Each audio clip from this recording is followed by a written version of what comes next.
Okay, I've never done a tent review before, but I couldn't find the kind of review I wanted on YouTube, so I thought I'd make my own. I did buy the Core Equipment 12-man tent. It is the instant tent. Never had one of those before. It's pretty easy to set up, pretty quick. Didn't even read the instructions. We are a big family, 8 people, do a whole lot of camping, have for a lot of years. We're replacing our Alaknak. Maya, come back up here, bud. Thank you, Pumpkin. We decided to replace our Alaknak simply because it was a beast to set up, to put up in the state parks. So we wanted something a little bit smaller, but we really like our space. So the things I didn't find on the other reviews that I was looking for, one is a review of this T-door and how it's set up. I loved that about our Alaknak. None of that silly D-door problems. So this one, first things I noticed is that there are no tie-outs on the corners, so I can just use a tarp clip on both of those corners to stake that out. It's not exactly one-handed, maybe if it was staked down, but you can do that. It does zip out on the bottom. Tension's pretty good. It's a little high off the ground. It kind of pulls it out, but not enough that it'll get ripped, I think.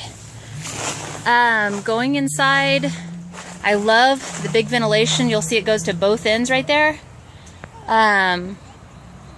Those whole big squares you see there, that whole thing is ventilation. Windows are good. They do have 2 zippers.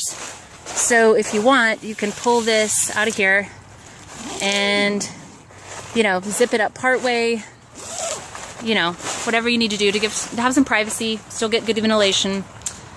It does have little pockets there. We don't really use those for much. It's got a couple of hooks up top for lanterns. It's got 3. It does have a back door, a D-style back door. Probably won't use it a lot, but it's nice to have. It is only half the door, which is fine. Looks like there's plenty of room in here for 3 queen-size beds and stuff at the end. To put at the end of your bed. It's got some little hooks up here where you can hang dividers if you want. Let's go back out. There is a bit of an overhang over the door. Obviously not as much as the vestibule in our Alaknak, but it'll do. It'll keep some of the rain out. Has all the obvious things, good rain fly on it. Funny little clips here. You'll see on each one of these poles, they telescope out and then lock into place here. And then your clip for your rain fly is a little different than anything I've ever seen. It's this style, and it has to go on this lower pole to get to clip on, which I can't quite do with one hand. These do not, they do adjust a little bit. They don't get any longer than this, but it's enough. The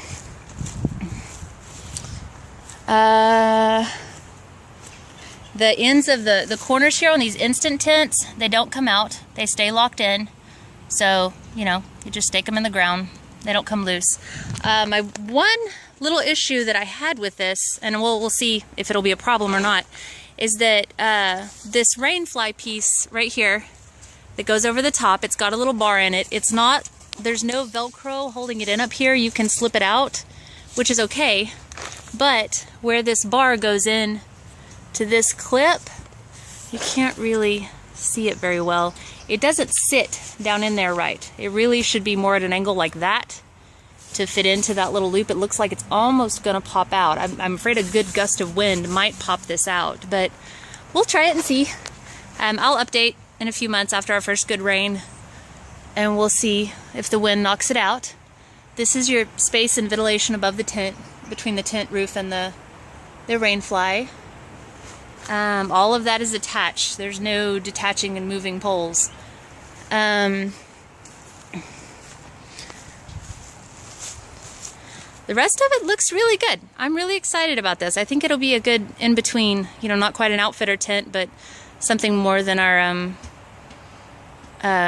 average Ozark Trails or whatever's out there. Thanks for watching. Let me know if you have any questions.